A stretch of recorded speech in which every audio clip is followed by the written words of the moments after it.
Welcome, sir, to our 1771 War Heroes program. So today we have a special guest, Group Captain Bewoor, sir. He was himself a 71 War Hero. Apart from that, he was also involved in air operations, in coup operations. That is coup of Maldives in 1988. During the month of November, he was leading the IL-76 Squadron, leading the air operations along with Army and Navy. So welcome, sir. Kindly share your experiences to our panelists. How did you participate into that? What was your role? So what was the role of Air Force and how swiftly and successfully handled the situation, the coup situation in Maldives? Okay. Gentlemen and ladies, whoever are there, thank you very much for attending this. As you can see, we were rudely interrupted last time when I was doing this program. So I will start the presentation the way it is given to everybody. And I will cover not just Operation Cactus. It is a blank slide. I have kept it intentionally blank because there is nothing to show you on the screen. Okay.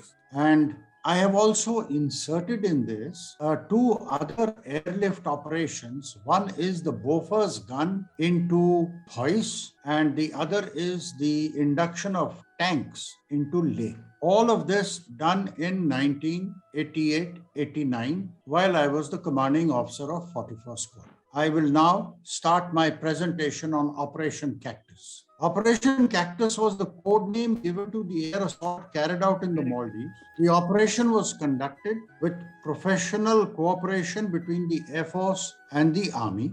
Most shortfalls, as there were shortfalls and errors, have been addressed and remedied. While my focus will be on Operation Cactus, the other two operations would also receive a little bit of attention. The units involved in the operation were, you can see the slide, 44 Squadron with IL-76. Yes, sir. 12 Squadron, 43, 49 Squadron with AN-12s from Agra and from Jorhat.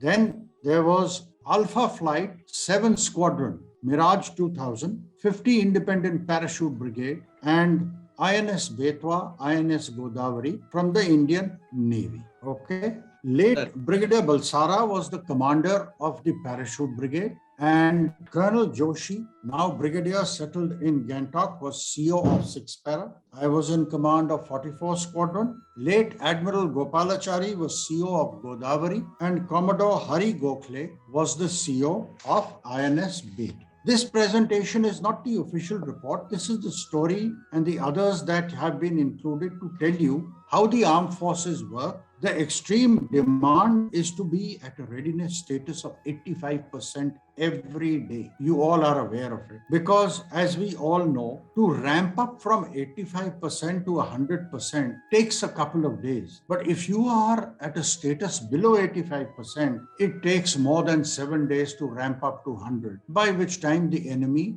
is already sitting at your doorstep. Let us see where Maldives is with reference to India. The archipelago is made up of 1,200 islands. The northernmost atoll, the Ha Alif atoll, is barely 30 nautical miles from Lakshadweep, which is no distance in today's environment. The Kafu atoll, where all the action took place, is in the middle of the archipelago. And please note, right at the south tip is the island of Gan. We will refer to it later on in the presentation. Yes, sir. Let's have a look at the Kafu atoll a little closer. The island of Malé is here at the southern tip of this atoll. 2 to 3 kilometers northeast of Malé is the island of Hulule, where there is a runway which is the main runway servicing the archipelago of Malé. Sri Lanka is due east and Colombo is approximately 650 kilometers away. Now, 3rd November 88, Thursday was an ordinary day at Agra. It was getting cold, and the next day I was to take Colonel Joshi to Bagdogra because he was going on annual leave to Gangtok. His family belongs to Gangtok. I took him exactly 180 degrees in the opposite direction and left him there for 1 year. Later on, I believe he used to tell people, don't take a lift with Bewoor, he takes you in the opposite direction. At about 7:30 hours, I was ordered to place 3 aircraft on a standby status of 3 hours. The crew were dispatched and told to be back. We put on the TV in the crew room to find out where is it that we might be going, because whenever we were put on a standby, it meant that some firefighting has to be done in the country. So where is it that we would be going? Srinagar, Jorhat, Mumbai, Chennai, where we would carry CRPF, BSF, or even sometimes the Indo-Tibet Border Police. It was then that we heard about the repeated on TV that India will help our SAARC neighbor. So we decided that something must be done in this direction, and we decided to take this as our target. So the navigators immediately pulled out their maps and charts, and they went to the 3 designated aeroplanes and filled in the waypoints in the navigation computer from Agra to Male via Trivandrum. The fuel was kept at 40 tons or 40,000 kilograms. With this much fuel, we could go to any place in India from Agra. By 10:00 hours, the crew were back, and ladies and gentlemen, we were ready. This is a photograph of 5 IL-76s ready to be launched, taken from the ATC in Agra. What you see behind the tails is the main runway of Agra. Please notice the swiftness with which the Indian Air Force has reacted for a standby status which comes from Air Headquarters. By 10:30, we were ready with 5 aircraft, but had been ordered to put only 3 on a standby state. At the Para Brigade, the situation was a bit confusing. They got their first orders at 10:00 hours from Delhi, and most of the battalions were out on training, which is a very usual thing. Diwali was on 9th November 88, and many people were on leave, and all these guys in the Para Brigade wanted to be back for Diwali. Joshi himself was in an exercise area about 30 kilometers away, and he was summoned to Agra and told to report to the brigade commander. He went to brigade headquarters and was told that there had been a coup in the Maldives and the rebels were in control of the capital island Male. Their strength was reported to be 200 to 500. That is a hell of a lot of rebels. Their armament were medium machine guns, rocket-propelled grenades, and they told the army that the fellows might have shoulder-fired surface-to-air missiles. They never told us in the Air Force that SAMs might be there. In fact, they told us nothing in 41st. The rebels were operating from a ship and moving around in speedboats to ferry themselves. They were in control of the TV and radio stations and had supposedly taken over the telephone exchange. All this is being told to Joshi by the brigade commander. The president was supposed to be hiding in an unsafe house, but they could not say where exactly he was. But to add to all this, there was one sentence which said that white mercenaries, these people who are up for sale from Rhodesia, South Africa, and all these countries which were white countries at one time, were supposed to be a part of those. We were not very sure whether that is true or false. Neither was the army aware. All this is happening in the brigade at approximately 1100 hours on 3rd November. Joshi had to get his forces together, issue orders to the company commanders, get ammunition, supplies, and such stuff as soldiers need for an offensive mission. It was going to take time. Thus, there was a complete mismatch between the brigade and 44th Squadron. Let's have a look at the time factor as it was at approximately 1100 hours on 3rd November 1988. 44th Squadron activated at 7:30, ready at 10:00 hours. Finally gets airborne at 1800. Okay. Para Brigade activated at 10:00 hours. They start loading at 1600, and of course we are airborne together at 1800 hours. So swift, sir. So fast. Yes. So this is how it, even the brigade was very good. Normally the brigade has a lead time of nearly 48 hours. Okay. But Now you it's can hardly see 6 how hours. swiftly they have reacted. Now Right. this is something that a lot of families don't know, a lot of our retired people don't know, a lot of civilians don't know. And they always have this fear as to how are we going to take care of China and Pakistan at the same time. Slowly, we will understand this as we go ahead in the presentation. Now, what is it that we were doing in the squadron all this while this briefing and preparations were going on in the brigade? Before we come to the squadron, have a look at the island of Malé as seen from the west. I'd like all of you to know that whatever photographs, whatever videos you see during this presentation was not available to us when we launched the operation. Sir. Everything here has been collected by Brigadier Joshi, me, and Commodore Gokhale in preparation of this presentation, that a part of which I am now showing you. There was nothing at all. I will come to it a little later. Sure. Have a look at the island of Malé. This is the western face, the southwest corner. Please see the density of buildings and how close they are. Sir. This is exactly what it means, is that every rooftop, every window, every doorway is a potential terrorist or a rebel with a weapon. This is the kind of thing which is there even in J&K today. Sir. When we see on TV or we listen on TV that the terrorists were firing at our troops, it is because all the houses in J&K are like this,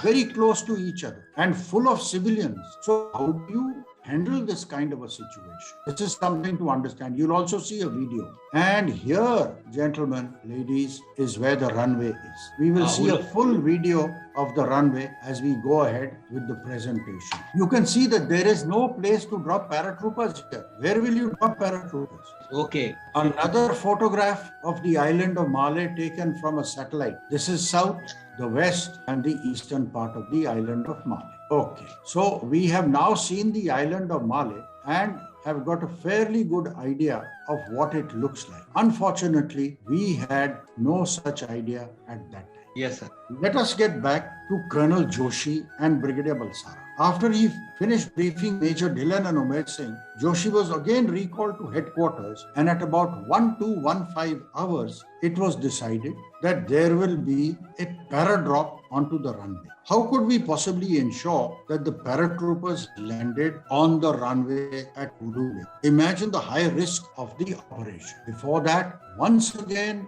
have a look at this hand-drawn diagram of India with Mali. This is the route that we would have to take. Notice the number of airways which we will be crossing. These are airways across India. Just like expressways, there are airways. Every time you cross an airway, you have to give a position report. Some airways are one-way corridors. Others are two-way streets. So there is much more traffic in these. I would like to draw your attention, gentlemen, to this point called NOKID, N-O-K-I-D. It is under control of Trivandrum ATC and is between Trivandrum and Malé. But that is not all. The importance of NOKID is this, that all traffic from the Middle East going to Southeast Asia and reverse has to report over checkpoint NOKID. It is a dead reckoning checkpoint NOKID with lat and long. And Trivandrum has to be told that this aeroplane is over NOKID. Cathay Pacific, Singapore Airways, Qantas Australian Airlines, and all other airlines from Southeast Asia. And from here, Qatar Airways, Middle East Airlines, Saudi Airlines, and any other European airlines going direct to Southeast Asia. They all have to report NOKID. I am bringing this to your attention because it will become relevant as we go ahead with the presentation. Right, sir. Now, after he finished all the briefing and Joshi was now told that some troopers have to be dropped and others will be airlanded, they then made final brigade plan, which was to be in 4 phases. Let's have a look at the final brigade plan. Phase 1. Please note how much in detail they go. 6 para group, less 2 companies, and Alpha Company 3 para under command as reserve to secure the airport, which will include what all? ATC, runway, terminal building, jetty, fuel farm, and communication section at the earliest. I think jetty is the main place. From there, normally people go from there by cruise. Absolutely right. So there is no road connectivity between. Yes, sir. Yes, this is what But what I bring to the attention of people who are not familiar with the army is, and all this is written down. Yes, sir. This is not verbal. Meticulously planned. Yes, sir. Yes. Phase 2, Charlie Company to secure the beachhead at Malé, progress operations to rescue the president, Delta Company to do this, 1 platoon to do this, 3 para to do this. All this is written down. Nothing is left on verbal instructions. Phase 3, remainder of the brigade to build up on the airfield, 3 para to reinforce, etc., etc. Phase 4 is always mopping up. And finally, they added that in case of light opposition at airfield, how they will decide it is light opposition is not explained. 60 paratroopers under Major Dhillon to capture the airfield to facilitate air landing operation. I will refer to this business of a paradrop over the Indian Ocean a little later in the presentation. Right, sir. Okay. Joshi and his paratroopers had reacted very professionally and swiftly. His assault force of 400 paratroopers reached our squadron tarmac by about 14:30 hours. Joshi carried out a rehearsal by doing a rehearsal of attacking the Agra air traffic control. This was basically to psych his troops so that he could get them into the josh required. Yes, sir. In our squadron, we went through the drills in our squadron briefing room and revised the procedures. Are we going to Trivandrum or are we going to Malé directly? What all will we have to do? Navigators, pilots, engineers, flight gunners, signalers, everything was being revised. Finally, at about 3:30, a team of senior officers from Army and Air Force came to Agra from Delhi. A chat was held and the preliminary plans were discussed. I also saw a civilian gentleman with them who happened to be the High Commissioner to Maldives, Mr. Banerjee, and he was in Delhi when this terrorist people hit Malé. Okay. The Delhi plan was to do a paradrop on a dropping zone on the southeast or southwest corner of Malé, and if that was not suitable, they had already decided on an alternate DZ. Note that there was not one photo, one sketch, one diagram about the island of Malé, neither anything about the island of Hulule, which had the runway. No dimensions, no alignment, nothing. Everything was being spoken of in the air. Hawa mein baat ho rahi. Okay. It is time to see the island of Malé as it was at that time. This is a video recording taken by the pilots from a Chetak which was embarked on INS Godavari, taken approximately 9th or 10th of November after the coup had been defeated. Once again, have a look at the density of houses, homes, buildings. Yes, sir. So close to each other. Yes, sir. But we don't know. But now we can have a look at it. People can see and understand how uncertain it is for a soldier who is walking down on these roads. He has got the ability to be attacked from all 360 degrees. The western face, the southwestern corner, and the southeast corner. And look how in Delhi they had decided on an alternate DZ. Here is a close-up of the alternate DZ. The football field on the island of Malé. Many of you will wonder as to how can you have a football field as the DZ. If you all remember, those of you who are senior enough, you will remember that in the olden days when the Indian Air Force hockey or football team used to come to play against the Army or the Navy, a Dakota used to come over the playing field, over the auditorium, and 11 PJIs, parachute jumping instructors, used to jump out. Okay. And they would land on that football field and disappear inside the auditorium, and the actual Air Force team who had not come in the Dakota would come out to say, "Bhai, Air Force wale, we come by air to play football." Okay, great. So and I have seen this in Delhi when I was a young boy. But the point I'm making is that a Dakota can drop 11 to 12 to 14 people on a football field. We are talking of an IL-76. It drops 126 paratroopers. So this is how planning takes place, but there is no other option. There is nothing you can do. You have to go into an operation with whatever intelligence is available to you that day.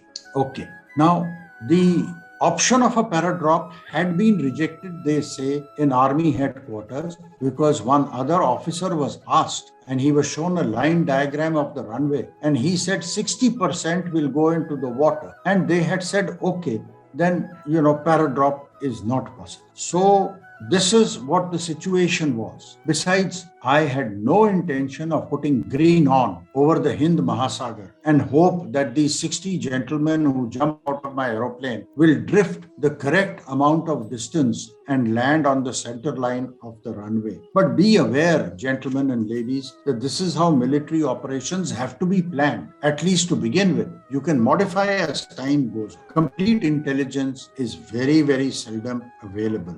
One hallmark of all military operations is complete uncertainty. So now what it was is that Brigadier Balsara Joshi and I, we said to these people from Delhi that we cannot do and we will not do a paradrop. Can we do a direct landing? They said, yes, the latest report is that the runway is still with the Maldivian government. So we said, right, now this is how we are going in.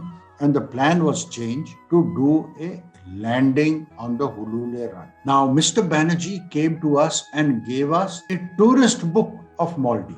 No one had any map or any diagram or any sketch from the Army or the Air Force. He gave us a tourist book and there on page 23 was a photograph of the runway. And that is how we did all further planning. Totally inadequate, but that is all that we had. Okay. Now, the tanks had only 40 tons of fuel. Hulule was the target with a return to Trivandrum and Bangalore was our primary diversion. For the benefit of people, this is how we calculate fuel for such a long mission. We work backwards. Presuming that we are at Hulule, we calculate how much fuel is required to come from Hulule to Trivandrum. Trivandrum to Bangalore, primary diversion. We have to have this fuel, especially on that night, because there was a lot of bad weather between Bangalore and Trivandrum. Fuel consumed would be so much, etc., etc., etc. And therefore, when I take off from Hulule, I required 28 tons of fuel. Add to 28 tons, required to go to Malé from Agra, 34 tons. And therefore, when I take off from Agra, I require 62 tons of fuel, 62,000 kilograms. And this is required in 3 aircraft. This is how calculation is done. Okay. Now to refuel 22 tons in 3 aircraft, 66 tons, which is approximately 70,000 liters, is a big task. How are we going to do it? Because each fuel bowser has only 9,000 liters. It has to go outside the airfield. All of you are aware. Top up, then come into the airfield. And fuel bowsers don't travel at more than 25 kilometers per hour. So a delay of 4 hours was staring us in the face. But gentlemen, please have a look at how air headquarters reacted to Operation Cactus. This is the air effort dedicated for Operation Cactus at 1700 hours on 3rd November. Look at the force which was provided. 8 IL-76s in Agra, 220 passengers per aircraft. 12 AN-32s belonging to Agra, 12 squadron and PTS, 480 troops. 12 AN-32s which were flown from Jorhat, 43 and 49 squadrons, another 480 paratroopers. Grand total, 2,720 paratroopers could have been taken from India to Malé if required. What a huge fighting force the Air Force was ready to carry. Okay, and the Air Force is capable of doing this at any place. Okay, now let us come to our getting airborne. The forward elements of the brigade started loading at 16 hours, and just like other medical teams and people build the metro and local train networks, there was a lot of cooperation between 44 Squadron and the Para Brigade. The Air Force flight load masters and the Army loading adjutant together, they did the loading at high speed. What went first was actually required last, and what went last is what was required first. It takes a lot of practice to do this, and we had done this with the Para Brigade on at least 6 occasions. Right. Finally, we got airborne at 1 0803 hours on 3rd November 88, Operation Cactus had been launched. During the flight of... Yeah, is the flight used during that time? Actual photo? No, this is just a photograph. But this is an IL-76 taking off from Agra. It is not some other airfield. Okay. Whether it was on that day or any other day, this is exactly what an IL-76 looks like as it leaves the ground. Okay, great. Okay. Now, during the 4 hours flight, Joshi again briefed his troops on the...